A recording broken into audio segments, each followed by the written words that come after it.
we were both single for a little while and we were dating a lot, and we'd go out like trying to meet women.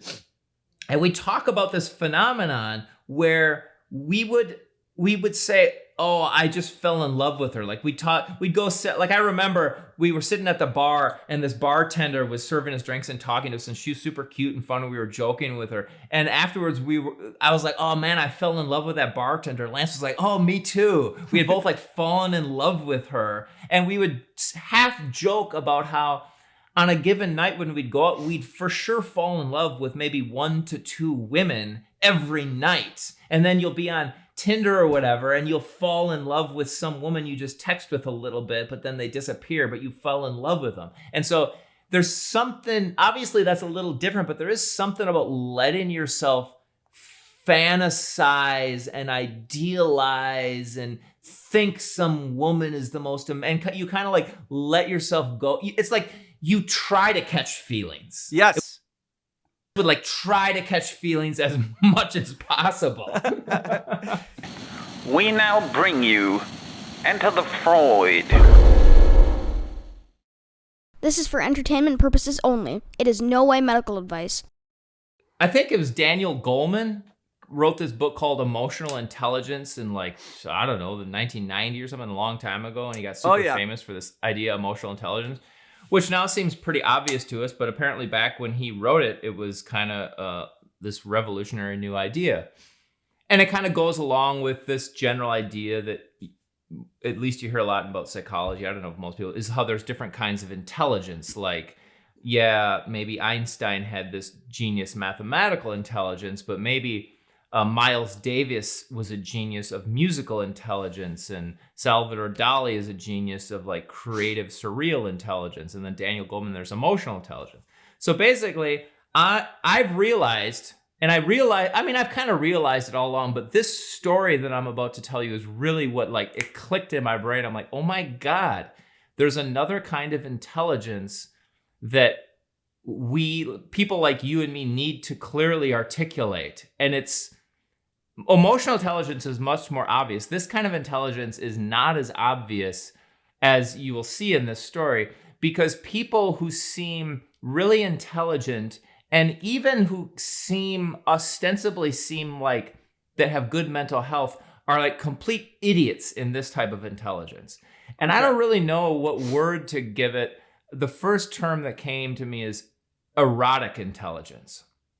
And I feel like maybe other people have used that term out there. Like I think I maybe heard Esther Perel use the term erotic intelligence. And maybe Esther Perel is really high in erotic intelligence as I'm about to define it. But I don't know. I sort of feel like this idea that I want to kind of present here is a pretty new thing. Obviously, there's some people who have it, but it's a relatively rare thing. And I think therapists who both deal with a lot of clients' relationships, but also therapists who themselves deal with a lot of their own romantic relationships and deal with dating and deal with sex, their patients and themselves are the only ones who get fairly high in this erotic intelligence. So then we can try to describe it, but let me start with this story because it's a good story that illustrates this thing. All right, let's hear it. Okay, so I know a person, and I'm going to hide their identity, so I'm not going to say if it's a patient of mine or a friend of mine or whatever, and I'm going to change some details so no one knows who this person is. Okay, so I know a story. I'll just say it's a friend of mine. So a friend of mine is this guy who's late 40s, super smart, like really, really intelligent, really successful in his career, making a lot of money, and just really intelligent. Seems like an intelligent, wise, mentally healthy guy. He's into like Eastern spirituality and reads a lot and interested in all sorts of things and volunteers. And he also has been in a relationship with the same woman. I don't think they were quite high school sweethearts, but it's kind of that. It's kind of like they met when they were like 19 and been together. They were together for a while, then they got married. They were together for a while. And fairly recently, they finally decided to have a kid, somewhat later in life. Oh man, I thought you were actually talking about me, and now I realize you're not. I'm joking. I'm joking. I think you're one of the few people who is high in this weird thing called erotic intelligence. I don't think there's many people who have high erotic intelligence. I think you do. This guy does not. Okay. All right. But no one would ever know that he doesn't have high erotic intelligence because he sort of was some way sort of the emblem of a good, successful human. And, he's a little quirky, and his girlfriend, who then became his wife, is kind of quirky. But most people would just think it's like this wonderful, great thing. And I was always kind of like, ooh, their relationship is like, why does he put up with her? She's kind of like annoying, and just the dynamics of their relationship seemed weird. But I only see that because I'm like a therapist that's like constantly putting relationships under a microscope. No one else would ever realize that because they just were like living the American dream, Yeah. And so, they'd been together for maybe 17 years before they were like, oh, let's have a kid. At first they didn't want to have kids. And then, you start getting in your nearing 40 and it's kind of like, oh, I need meaning in life. I'm lonely, lost. Let's have a kid. That'll give me meaning in life. So they're like, all right, big life change. They decided to have a kid. Wife gets pregnant. They have a kid. And I can tell it's rocking their world. Maybe when people have kids later in life, it has more of a like throwing a giant wrench in the gears. Whereas when you're 22, it's more just like, whatever, this is like what life is. But you could tell it was like throwing a wrench in their gears, like, because they'd sort of lived this comfortable, wealthy life. And then now basically they just seemed like overly obsessed with having everything perfect for the baby and that kind of whole thing. That I think a lot of like upper middle class older parents do. They get like overly obsessed about having every right thing and overly like fixated, kind of like the helicopter parent thing. Okay, so but here's where the story starts. So part of the wrench in the gears is after the kid's like about 2, the wife starts like going through a personality change, and it becomes alarming, and this guy's talking to me about it, and then she starts being like, I need to explore different sides of my sexuality. And this guy I know, her husband, I'll just call him my friend is like, oh fuck, my wife's freaking out, like, and then she's like, I want to explore different side of my sexuality with different men, and he's not okay with that. But she's like, I got to do what I got to do. This is part of my spiritual personal development or whatever. And he's like, oh no. And so then she starts sleeping with other guys. Then she falls in love with, like a Latin lover kind of thing. They get divorced. Long story short, they get divorced. So that story right there kind of could fit into the erotic intelligence category, but that's not even the story yet.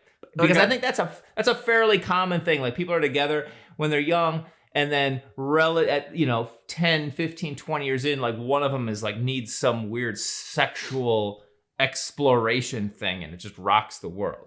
But that's not even the story. The story is, okay, so the divorce is super hard on him, which is totally normal, and he's just like miserable and lonely and suffering. And eventually I'm kind of like, all right, dude, time to like get back on the horse and like get on a dating app. And like it's like the thought of dating or whatever is painful or difficult or horrible for him. And then this happens. He is like surfing on Facebook one day, and he kind of remembers this like heartthrob he had back in like 9th grade. And so he finds her on Facebook, and she's married, living in Portugal, and he starts chatting with her. And they just kind of start chatting on Facebook, and they start chatting more and more and more. And he's telling me about this, and I could tell, whoa, dude, like what's going on? He's getting excited about like reconnecting with this friend of his from 9th grade. And then he tells me he's in love with her. And I'm like, whoa. And then he tells me now they're in love. So she has said that she's now in love with him too. And these people, they haven't seen each other for 25 years. However 9th grade to 47 is, that's like what, 30 years. They haven't seen each other for 30 years. This woman is married and has been living in Portugal for the last 20 years. And they've been chatting on Facebook like for 3 weeks, and now they're in love. Yeah. And he's become obsessed with her, and they are just texting all day and whatever. And like this thing has overcome him, and he's still in it. And it's been like a few months now. But so basically, he had kind of one girlfriend who turned into his wife for the first 30 years of his adulthood. They broke up. He was miserable and single for a few months. And now he's like wildly in love with a woman he hasn't seen in 30 years who was his heartthrob when he was 15 years old. And she lives in Portugal and she's married and he hasn't seen her or even talked to her on the phone. And he's like planning their life together to sail off in the sunset. And she has kids with her husband in Portugal. Oh, yeah. And I'm like, dude, are you insane? Are you mentally retarded? Okay, so here's my point, is that there's this weird little circuit in his brain that I'm saying his intelligence in that part of his brain is like at a preschool level. He's really stupid at this one type of intelligence. And I can see so clearly, and you can see so clearly. And actually, maybe a lot of outsiders could see so clearly. But because of this weird circuit in the brain, he's profoundly blinded to every bit of reason and rationality. Okay, so I think about what's going on in his brain. Well, let me just pause and hear your kind of thoughts and comments about this before I go off on my next ordeal. All right. Okay. So I get your awesome theory about this type of romantic and or love intelligence that you're calling erotic intelligence. Yeah. Right? I like it. It's a fantastic subject that I think goes into kind of some really significant trends that you and I keep touching on. I see this almost as like an indicator of the general phenomenon of looking at love and connection as a sign of health, or this is something that I'll have to talk about after you're done with this theory. It's totally related, though. I see all these young people who are super freaked out and afraid of having a kind of a romantic connection. And I was kind of viewing it slightly from a different angle. But I'll talk about that in a second. But so I guess what do you think the future is for somebody like this friend of yours who struggles to figure out how is he going to develop this if he hasn't done it from the very beginning? It's almost like me trying to play guitar now, and I've never played guitar in my life, right? Yeah. I'm going to learn how to play right now in my 40s. And it's like, that's going to be pretty challenging. And I wonder if you're thinking of it in a similar way. It's like, except that I don't have to learn how to play guitar in this life, but you kind of have to learn how to love. And that's kind of what's so interesting about this is it's a if I'm using this term intelligence, it's an intelligence that I think you kind of have to develop. But here's the big exception to that. You don't have to develop it if you get married in your early 20s and stay in that marriage for the rest of your life. You don't have to develop. And I think a lot of people do that. And sorry, I guess I'm going to kind of talk a little shit about Jordan Peterson right here, because I think Jordan Peterson might be an example of what I'm talking about. First off, I think Jordan Peterson's extraordinarily intelligent about tons and tons and tons of stuff, including psychology, including relationships, including sex. But I have a hunch that Jordan Peterson is a little bit mentally retarded when it comes to personal erotic intelligence, like this guy that I'm giving an example of. I think part of the reason Jordan Peterson argues so ardently for a lifelong committed marriage is because he knows that if this, what's a good metaphor? I can't think of a good metaphor. If this Band-Aid was ripped off of him, the Band-Aid that is his marriage, if it was ripped off of him, it would open this powerful, explosive, romantic, sexual, but most importantly, attachment wound that is kind of like what all humans have. And back to my story of this guy, let's call the guy in my story Fred, so I can give him a name. When Fred, the bandage was ripped off when his wife divorced him, like he just got thrown into this like just like darkness where he was going head over heels and he was lost and he was in so much pain. And then he found this Portugal lady to like stop the bleeding. The Portugal lady put the Band-Aid back on. He needed a Band-Aid so desperately that he grabbed this absurd fantasy of this Portugal lady to put it on here to stop the bleeding. And I think that now I sort of feel bad making this ridiculous speculation, but I sort of think Jordan Peterson is a good example of that. And he's got that Band-Aid on. That's his wife, Tammy, and he does not want to rip the thing off because he's smarter than Fred. And he knows that if he ripped it off, fucking all hell would break loose. Yeah. But I think part of my theory is that I wish I had a better metaphor, but whatever. Keeping that Band-Aid on is a little cowardly, a little juvenile, and that when you do it, you get fucked up and you start doing this head over heels, like maybe the most emotionally painful experience a human can have, but it creates a maturation and a growth that nothing else can. And you were using the metaphor of learning to play guitar, but like, it's like you rip the Band-Aid off and you're going to have to learn to play guitar, but playing the guitar is a life or death fucking thing. Yeah, if you can't figure out how to play guitar, you're going to burn. Like, it's a really different thing. And I also see this, like, falling in love is so awesome. And it, like, gives you this crazy purpose in life. I remember being young and falling in love and it actually saving the course correction of my life. I remember being, like, super lost and having no one to look up to. Just in the same way that it's like, I couldn't see a single adult in my life that I was like, oh, I want to be like that guy. There was nobody, right? And I remember just thinking like, what the fuck am I going to become? And then boom, I fell in love and was just like, oh, dude, I'm this thing now. it was like being delivered from darkness into serious purpose. I swear to God, it was the most profound fucking thing ever. And I'm forever indebted to that person. It didn't last very long, but it like made me go from I want to die to whoa, this is like I am now front and center on stage.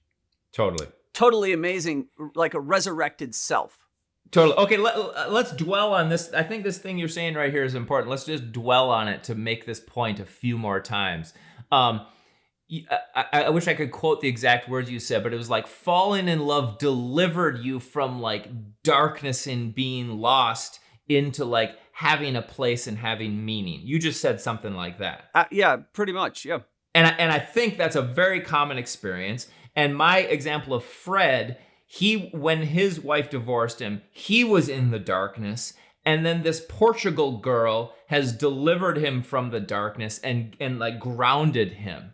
For some reason when you were talking, I had this metaphor of like a planet hurtling through dark interstellar space and just an abyss all by itself forever in infinite darkness.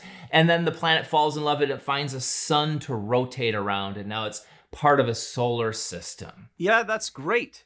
It's really and I use the word attachment, like human attachment needs for this. And if that's where it's accurate, then that sort of brings into mind, like imagine a little toddler who gets lost at a state fair and is just lost. And it's like, and just like breaks into panic attack, crying, sobbing. Yeah.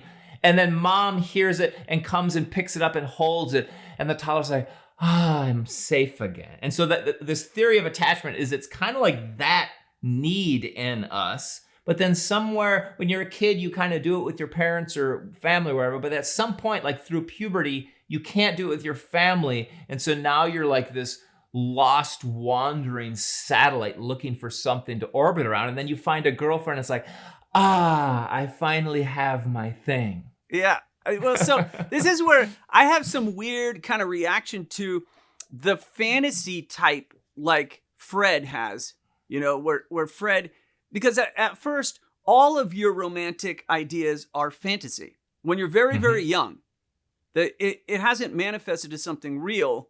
And it's like when the story that I'm telling, like I happened to be somewhere closer to 18 years old. I was on the beach in Miami, in South Beach. I'm lying there next to the water, and this girl comes running down the beach in this bathing suit, body looking like Pamela Anderson with the sun sparkling on her. And I saw this and I said, oh my God. And she comes out of the water. It's like a fucking movie. She comes out of the water like glistening, and she looks at me in this way. And I'm just like, get the fuck out of here. And immediately you're like, you found meaning in life. that was it right then.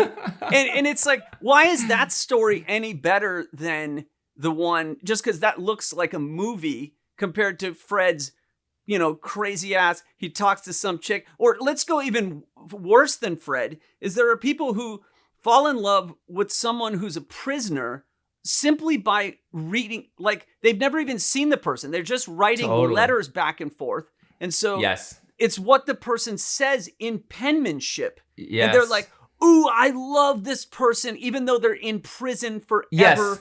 Like, yes. They start sending them money. They start sending them all their life savings. Yeah. And then it's to say like, well, which one is more valid? Like, is it based on how seriously messed up the rest of your life is? And I really wonder about this, because I look at love as almost like an indicator of how healthy you are. It's almost like when you think about how do you build muscle, that's an indication of how healthy your lifestyle is. If your lifestyle is really fucked up and you eat too much carcinogens or too many things that mess with your metabolic system and your sleep is all whacked out, you can't actually build muscle. You will work out and then just become fatigued and ill, and it actually doesn't work, right? Yeah. And this is like a really big problem for a lot of people, is they want to be fit and look awesome, but then they don't realize, oh, I have to change my entire life to have that happen. Yep. Right? Okay. And so how's that analogy then work with the love thing? Well, so it's this is where I come into a weird dilemma. It's like, is love an indication of, hey, I have a bunch of stuff going right in my life? Or is it one of those weird things that I mean, this is going to make us define what love is. Yes, because I was just thinking the same thing. Because, okay, so sorry, let me interrupt you. Yeah. So, because one definition of love that we have on the table here, which we have to be cautious about whether we really want to define love this way, is it's a fantasy, a prison inmate, a woman in Portugal that we met once 30 years ago, or maybe even worse. This might even be worse than the prisoner. Obviously, the prisoner is worse than the Portugal thing. This might be the worst of all. And it's really common, and there's increasingly TV shows that are getting really popular about it. There's one show called Catfished, and one show called 90 Day Fiance, where they also have people who catfished. Is a person falls in love, and they think they know who they're falling in love with, because it's like these pictures who's not the real person of some model that someone got off Instagram. And it's actually like a 17-year-old boy in Nigeria who's scamming hundreds of people with these photos of a Russian model that he got off of Instagram. And there's like 100 people who are in love with this 17-year-old boy in Nigeria who are cash apping him money because he's good at that. And he's got all these people who are in love with him because he's appearing to be like whatever, Svetlana, who's super hot. Wow. And it's like $1 billion industry. I think they call it love scams. Okay, back to our definition of love. So that's one thing that love is. And back to my Band-Aid, love is like the thing that stops the bleeding. Yeah. And you're right, it's a fantasy.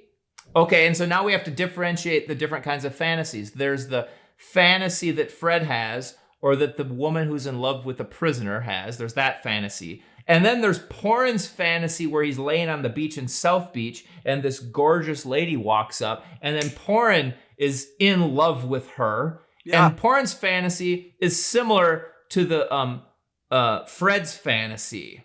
And you're kind of saying, well, let's compare and contrast them, right? Right. Well, because in a way, I think this is so fundamental and primitive, just like attachment. Like, imagine if we suddenly said, oh, well, having an attachment style is a privilege that some people get and you have to work at it. And you're like, wait a second. No, it's not, dude. It's like attachment happens fundamentally. And that's what I mean about like, okay, so in my case on the beach, yes, the woman does actually come out of the water. We look at each other and we actually knew each other before, but in that moment is when it changed from we just know each other to now we boom suddenly are interested in each other romantically. Right. Yeah. And it's like, well, if you go back to earlier in life, there's this weird kind of a drive to care for others that is even prior. It's before romantic interest happens. Mm-hmm. And I look at it, it's so primitive. It's almost like if you're a young person and you come across like a baby bird that fell out of its nest, and there's this like weird drive to like, oh, well, it can't go back in its nest, so let's keep it and try to raise it. Yep. Like anyone who's like been in the woods as a kid has found some animals like baby rats or baby squirrel or something, and you try to raise it. And for the most part, because you're not given enough guidance about when to feed it and what to feed it, it dies, right? Yep. But that happened to me plenty of times as a kid. Yeah, there's like I most of my friends I've talked to, they did this, even if they lived in dorms and they got like a chicken on some school trip and like a baby bird and they tried to hide it in the cupboards. And it's like this weird thing that we have. And we think it's really cute when you see these like animals on TikTok or Instagram where it's like a big gorilla and he adopts this like little deer kitten. or a kitten, right? And it's like some kind of a deep mammal drive. And I'm not saying like, oh, that's love, but it's like, well, it's something super like primary. It occurs without will. And so then here we are in this kind of talk of like, okay, if it's going to happen, is there a way to do it more skillfully so that you're not giving your money to a kid from Nigeria or you're giving this hope and dream to someone in another country that you're never actually going to be able to meet? Like, is that, and I don't even know, I would have really liked to, when I was a kid and I found that baby bird and those baby rats, I would have really liked to know that you have to feed it like every 2 hours. Like, right, totally. And then I would have escaped out of my classroom and I would have endured whatever punishment I was going to get just to make sure I did that. Right. Dude, that's fucked up. I just felt like this like emotion. Like I feel tearful. Just like there's that little dude inside me that wants to like love and save the little babies. Yeah. I want to save them. And then it's like, it's really weird when it turns into, I'm going to be in a romantic thing. You're almost trying to save the inner little dude in yourself. I think that's what it is like your own little inner sad person like needs to be saved. So you like fall in love thinking you're going to save it vicariously. You have to save your inner baby rat.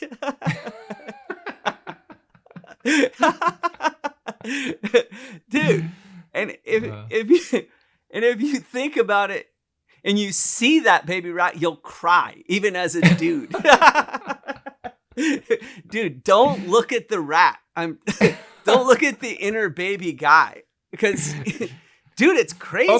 Okay. So let me we have a couple puzzle pieces here. Let me see if I can fit them together. So we were talking about Fred's Band-Aid that he has, which is his long-term marriage. And then when that goes, it rips open and his heart just starts bleeding. And then he tries to find a fantasy to stop the bleeding. It's kind of like a plug that plugs up the bleeding, and now I feel good. And then there's this human drive to find a fantasy of love that will give us meaning in life or make us feel good, and that's similar to the little kid's care for the little baby bird that fell out of the nest. And And then what this connection that you just suggested between these two is like the drive to care for it is kind of like, because we all know what vulnerable suffering is. And if we care for a different vulnerable suffering thing, then our vulnerable suffering little kid is going to get taken care of. Yeah. And then, but then there's a weird mix between that and the like romantic thing, because the romantic thing has a different flavor. It's not the same. You're right. And thus the critique of Jordan Peterson. It's like Jordan unconsciously has this understanding, and or maybe he's conscious of it, that he's like, no. You find the baby bird, and then you give it a proper nest, and then you make it secure, and then you hold that thing close to you forever. And that is what makes life okay. And as you're pointing out, it's like, that's a good first step, buddy. And then you have to get the baby bird ready to fly, right? Yeah. It has to leave its nest. And it's like, just to follow with the baby bird metaphor, right? Because it's like at some point there is a maturation that occurs. And after you've secured the baby bird through your first marriage or through the marriage, which I don't even know why I said first marriage, because a lot of people, like I was joking the other day, I was saying, I want my son to get married right now while he's 11 so that he can, by the time he's old enough to be in relationships, he'll be like, oh, I already got married. I'm already done with that. He can get married now that he's 11 and be divorced already. What age do you think he should get divorced? Oh, just the same, like a month later. Oh, so you married and divorced all at age 11. Yeah, but if he wanted to feel accomplished, he could stay married till he's 12. Yeah. Like if you think about just how long that is for a period of life, like a year is equivalent to a 30-year-old being married for like 5 years or whatever. Totally. All right, I think I should tell this story because it's kind of cute, and I think it makes the point that you're making. So I had a lot of baby animal rescue stories when I was a kid, and I had the classic: a baby bird fell out of the nest. We were trying to feed it. A couple days later, it was dead, and we were kind of like, fuck, and we felt so bad. But then I had another baby bird story that I think kind of fits with this Jordan Peterson metaphor you were saying, which is this bird, I found we had these big windows in my dad's house, and occasionally a bird would hit the window and then fall. And I saw that happen, so I ran out, and there it was on the ground looking very hurt. So I very carefully and created a nice little nest and whatever. And then I think I somehow lied to my parents that I was sick so I could stay home from school so I could take care of this baby bird. And it was just like you say, I just was like, had so much meaning and care and love and magic. And it was just, such a powerful, magical experience. It just comes over me. It's like, oh, I have this bird and I'm going to take care of it. And at some point, seemed like a long time, but in my little 7-year-old life, it probably was only, half an hour or something. It started kind of moving and kind of fluttering its wings. And I was like, oh, I should take it outside and see if and I took it outside and it flew away. Wow. And it was this weird, bittersweet feeling because I was like, on the one hand, I thought I had succeeded. Yeah. I healed and cured the baby bird, but I was also like, oh, fuck, I don't have my thing anymore. And it was this, and then I was sort of left with, fuck, what do I do now? Like, I lied to my parents and I am home from school day, but now I have no meaning in life. And I think I was successful because I did accomplish what I was supposed to, but I feel shitty. See, imagine if we knew that what if we were told a different story about love? And just from the beginning, right, when we were kids, we were told, hey, man, you're going to fall in love. It's this amazing thing. And then when it's time, you outgrow it and you both high five or you say, I don't know how you would, I guess in love, you can't high five. That's too fucking weird. But there's my own moment of low romantic intelligence where it's like, what the fuck? The broism into romance phenomenon. But let me get back to the point. The point is, if you figured out that, okay, the reason why we fall in love is so fundamental. It's just like the reason why we seek out adventure and have a drive to do something important. And then once you reach the place that the adventure goes, you don't just then stay there forever. You then have to be like, oh, okay, cool, let's go home now, right? And it's like when you reach to this place of romance and achievement, at some point you have to go home. And that, like, because that isn't the story, we're told a different story. That once you reach this place, you must then cling to it viciously and then make a whole ideology borrowed from Jordan's technique, and then declare that if you are smart, then this is how you must live. Cling to it viciously. Yep. Okay. Let me kind of lay out. There's a few different stories. Let me just quickly summarize them. So the typical story is when you're 23, you kind of meet your soulmate and fall in love and live happily ever after, and that's the way it works, and that's the way it's supposed to work. So there's that story. I think Jordan's story is a little bit different. It's not so immature. It's like I think Jordan's story is you meet someone who's suitable and then you commit to them because that's better than the other options.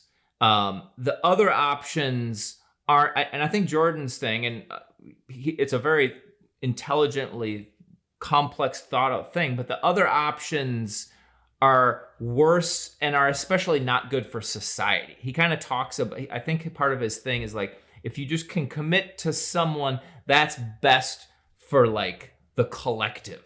Because everyone kind of needs a partner, an attachment partner. Everyone kind of needs a sexual partner. And if everyone's kind of pairing up in these things, then everyone can kind of have one. And then you can focus your energy on productive things as opposed to focusing your energy on trying to sleep with a lot of people or freaking out because you don't have a partner. So I think it's like a very socially constructive plan.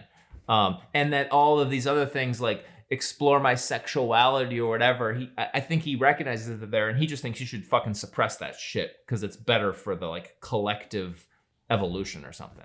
And so whatever, I'm not necessarily, maybe he's right about that. I wouldn't really want to argue with him on that, but that's his argument. And then your third story, sorry to use this metaphor, but we've used it before and it's kind of funny, is the Lego analogy. That you build this awesome Lego kingdom, and that's super cool building the kingdom. But then once it's built, it's not like fun anymore. And so then buy a new Lego set and build the next one. It's more of the like, it's like life is a process and is movement. And you can't just like build a Lego set and then just sit there with that completed Lego set for the rest of your life. Like that's not a good fucking plan. Okay, but then, so there's these different stories. And your question, which I think we should try to tackle, because I think it's a big part of what I'm calling erotic intelligence, is why does the first story exist? Because everyone wants the first story. And sometimes when we release TikToks and we suggest the third story, people get really angry at us for suggesting the Lego story. And why do people get angry? Why does everyone want to believe in the first story? And the answer, I think, is what we're talking about. It's back to this Band-Aid thing. Fred wanted story number one with his first wife, and he just wanted to stay in that Band-Aid. He wanted to stay in that Lego castle because that was like safe. And to some degree, I'm accusing Jordan Peterson of the same thing. And it's because they don't want to face the attachment fucking abyss of a ripped open heart, blood gushing from. They don't want to experience that thing. And I don't fucking blame them. It's like the most painful, destabilizing thing I think a human can feel. But they're scared of that. Well, of course, everyone is scared of it, and I don't even think it would be even though the story isn't complete. If you tell people, hey, as you grow up, you will go through the pain of the bird flying away and the loss of the meaning of that you had of being in love and being in that kind of rapture with someone else, that is going to fade, and then you will go into the terrible abyss of you are alone, and you have to figure out within yourself why and how to love someone else again. Yeah. Right? And it's like, okay, if you know that it's that dangerous and brutal, then of course you would cling to it. But it's just like illness itself Nobody wants to feel ill, but then illness is coming for you at some point, right? And how we are so okay with that. It's like everyone knows how to be sick. Everyone knows how to be sick, but we don't know how to be heartbroken, right? Because illness, like having the flu, everyone has had this. Everyone goes through it, and then everyone comforts each other. Oh, yeah, you go through this, but it's like heartbroken. Like the theories of how to deal with it are so absurd, right? It's like it's not just part of the general thoughts of human life. It's not accepted that, oh yeah, dude, this is kind of how it goes. As you fall in love, you also get heartbroken. Yes, my buddy, that's how it goes, right? Like, do you see where this is going?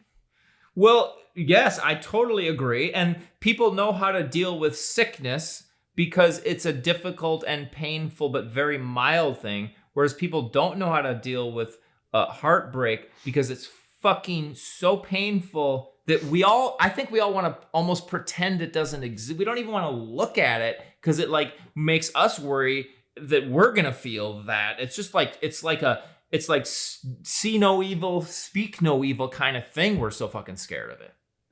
Yeah, it's so strange because heartbreak will lead to physical illness at times, right? And it's so strange because that original story I was telling about South Beach, I was so physically ill at the time that happened that I had this kind of chronic pneumonia that wasn't cured for 6 months. And the doctors kept putting me on various antibiotics, and it just was, it looked like I wasn't going to be cured. It was so weird, right? Yep. And so there I lied in this like diminished state. I could barely be conscious for more than an hour a day at the time. And during that 1 hour, there I was on the beach in this emaciated state. I was so frail. And then that's what that chick fell in love with. The chick with the giant titties, that she was just racked up. So, like, she was so stunning. And that's who she fell in love with, the dead guy. And then you probably your health probably quickly improved. That's the weirdest part is as soon as this connection happened, I was on the mend. Like almost instantly, but then it took, because I was so damaged, it took months before I was actually like okay again. But well, dude, I have so many stories. I don't have enough time to do it today, but another time I'll tell you one specific story that's really good. But I have a lot of stories of patients who are suffering with various symptoms, mental health symptoms, but also physical symptoms. They can't sleep, back pain, digestive issues, all kinds of symptoms, and then they fall in love and all the symptoms go away. Oh, yes. I've seen that with a lot of patients, and I have one really good, awesome story of that. I'll save it for another time. But so look at what's happened. Our discussion went from kind of this idea that there's some inherent and or cultivated romantic or erotic intelligence, right? And that has come into this larger discussion of is love potentially a part of health? Is it an expression of health? Or like what is going on in the case where you're dying and then you fall in love and then you come back to life? Like, why? Yeah, it seems it's like humans need a source of meaning or inspiration or hope. And love provides that better than anything. And when you don't have it, you just start to slowly fade into like despair, sickness. But then if you have a source of hope and meaning and love, it probably could be other things too. Like if you think, oh, I'm going to go to school and get this job and then I'll be rich and then I'll be happy. That kind of can give you meaning. But love is just like an immediate fucking dose of intense meaning and hope and inspiration. And suddenly I'm healthy again. Yeah. Yeah. It's so strange because I thought I couldn't tell when we first started talking about this. I couldn't tell if love was a symptom of health, like muscle growth. But it's clearly not. It doesn't work like that. Like to have your muscles grow, you have to have a bunch of elements correctly in the equation, right? Yep. And then it's like, but I don't know about this thing with love. But then I look at the alternative of these young people that are they're afraid of falling in love. And they talk about it like, oh, you got to do this, otherwise you'll catch feelings. You'll catch feelings, right? Yes. They're talking about this in a way where it's like, this is how you exist without becoming vulnerable. It's such a weird alternative view that I think Jordan is like up in arms against, warning that, oh, you'll become one of those people, right? Yep. Like one of those anti-connection people. Oh, yeah, but there's a weird paradox there because in theory, Jordan is in love because he's in a long-term relationship, but in terms of the definition we're talking about, he's not in love. Like the in love is like this state of irrational rapture where you think you've found the person who's going to deliver you to the land of milk and honey. And Jordan is not there. You're really only in that state in the beginning of it, or when you're still texting with your prison inmate, you know? Yeah. It's like you're only in the state when you think you're headed there. But Jordan, when he met his wife, he thought he was headed there, you know, for 6 months or a year or two. But then eventually you arrive there, you finish building your Lego castle, and like now you're not. Once you've done building the Lego castle, like the magic goes away. And so interestingly, Jordan is the same as the people who are like, don't catch feelings. Because they both know that catching feelings is dangerous. Oh my God. I can't believe I just saw exactly what you're saying. Yeah. Because it's so true. Once you're in a partnership with the person that you fell in love with, the worst thing is when the other person catches feelings, just like Fred's wife in the beginning of this story. Yes. So people are understandably scared of catching feelings. Single people are scared of catching feelings. Married people are scared of catching feelings. And marriage, really what it is this weird thing where like you've lost feelings for each other, but you agree you're not going to have feelings for anyone else because that's fucking dangerous. What is that? Dude, it's so weird. And it's all based on the fear of catching feelings is all based on the like Band-Aid being ripped off, because inevitably if you like jump into the game of building new Lego things, eventually the big kid comes and smashes your Lego castle, and it's devastating. Yeah, it's true. I really was hoping that there would be some kind of deliverance from the fear of this, like I want to be liberated from the fear that falling in love is something that's terminal and you have to be afraid. You should worry about it because then you're stuck in some kind of like scenario that you don't want to be in. And it's and I mean it though sincerely. If you could actually go around and truly have this profound feeling of connection, which it is different than just like, ooh, you're hot, I want to spend time with you because that will make me look cooler. Like, no, that doesn't count. That's not what we're saying here. It is more significant. And because I wonder, like, how many times in life can you fall in love? Like, that's a good question. What do you think? Do you think, because I used to listen to these poets, or I remember these kind of like Arabic poets that would be like, oh, in life you have 3 true loves, right? And I'm like, really? 3? Well, it's better than 1, because the first idea I heard was you have 1 true love. Yeah. But then there's let me give you some interesting different case studies here. First off, there's some people who never fall in love because they completely shut the door. They're like, they don't want to catch feelings. From the time they were 11 years old, they were like, fuck no, I'm not catching feelings. And they shut the door and they never fall in love. There are some people like that.